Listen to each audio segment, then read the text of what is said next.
Surveillance footage captures the moment an Air India passenger plane crashes into a nearby building, just moments after taking off, sending a massive fireball high up into the sky. It's one of India's worst air disasters in decades. The aftermath, a mess of charred metal, smoke, debris and dead bodies. Civilians and rescue teams rushed to the site, trying to extinguish the fires and rescue any survivors.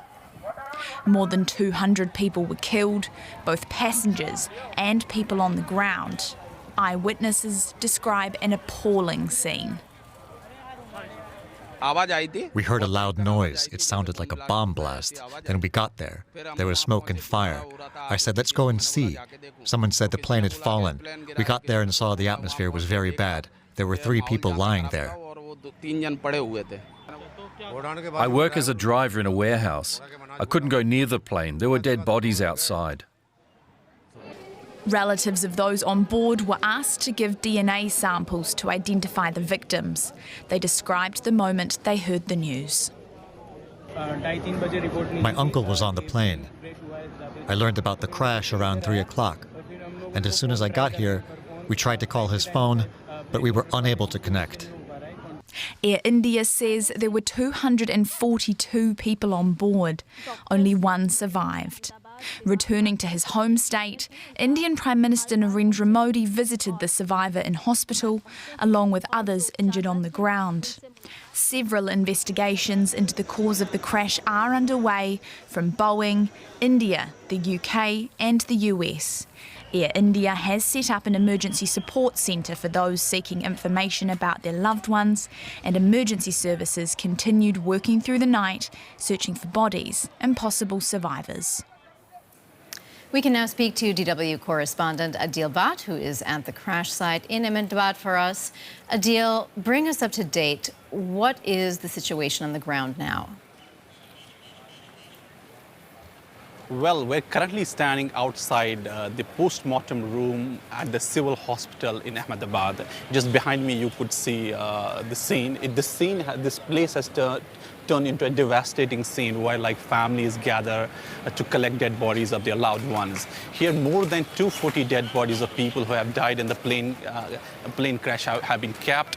And also the numbers are rising. We recently have a confirmation that 25 people have been confirmed dead also. At this hospital, families and friends of those who have lost their lives are waiting to identify and claim the dead bodies. We have been told by families here that identification is becoming a very difficult task. Authorities are trying using sampling, and the process is taking a lot of time. We spoke to a couple who were grieving here, and the families and relatives. One of them told us that they have been trying for hours to get some kind of information about their loved ones, but they have been unsuccessful so far. But the officials say that the process of identification can take some more time to complete, as the crash was so intense that many of the bodies are beyond recognition. I met other family members who have come from different states. We met a father who was 70-year-old. Her daughter, she came to India for the surgery, and he was wailing in front of this location.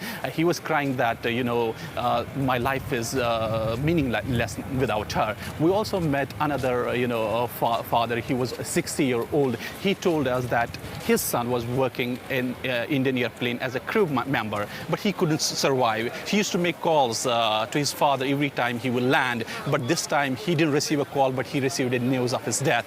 So at this location, we heard devastating stories from the families coming out, wailing, crying. It became an atmosphere of, it became an atmosphere of that pain and sadness and people just sobbing. The level of scale of that pain was kind of, quite devastating for anyone who's listening to those stories. Well, as you described for us, it was really a devastating crash, and miraculously, though, there was one man who somehow managed to survive. What can you tell us about him?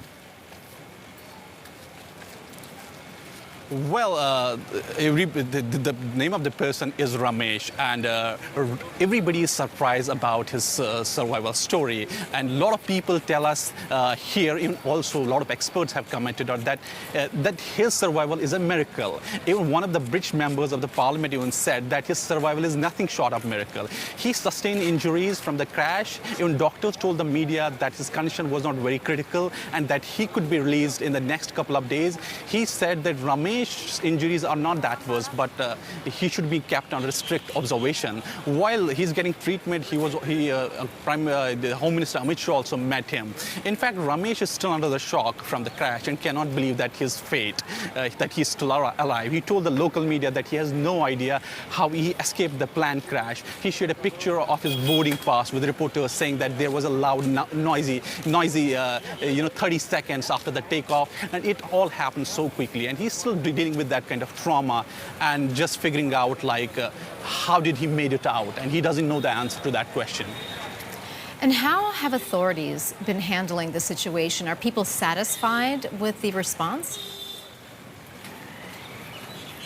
No, I mean, people are not satisfied. We met families here. They are just blaming government for their negligence. They're telling us they are somehow responsible for that. And these families here, they have to wait for hours. So one of the family, they waited for 14 hours just to get their dead bodies. Even they're not happy with the kind of the investigation that government is planning to do.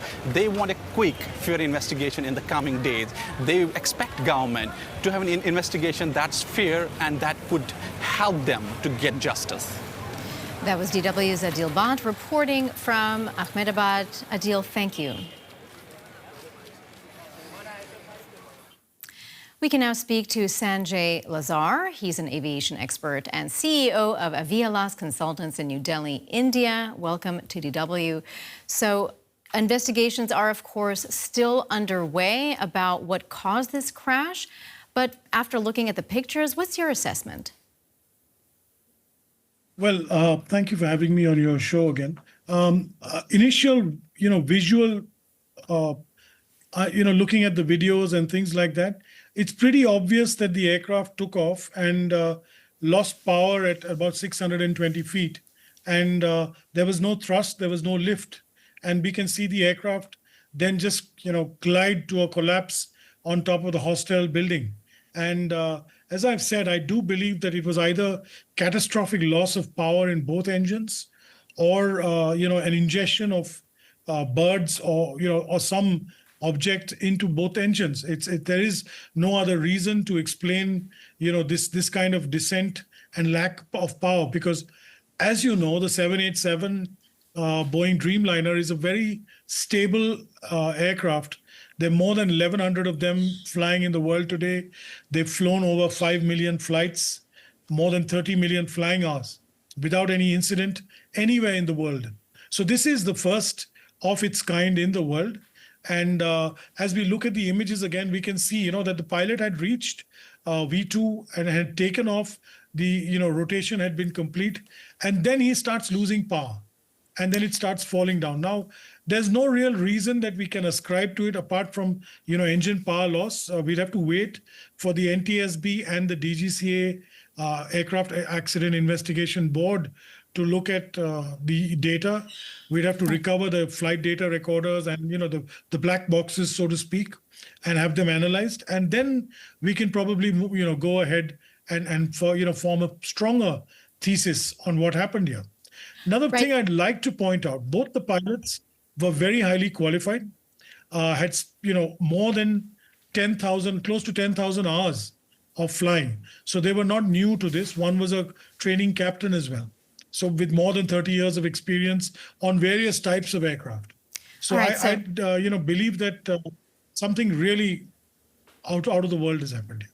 Right, so you say that the pilots were experienced, but what about Air India's overall safety record? Is it considered a safe airline? Well, if you look back at the wide-body fleet, Air India's last major incident on a wide-body aircraft was in 1985, which was the bombing of the Air India Kanishka over Ireland. Prior to that was, 1978. So it's had a spotless record. On the narrow-body side, Air India Express has had two accidents on the Boeing 737 in South India. So by and large, I'd say Air India itself on the wide body has had an excellent record, has an excellent engineering record as well. This aircraft, mind you, was barely 11 years old, so new compared to most other aircraft in the sky. And how damaging is this tragedy going to be to Air India as a company?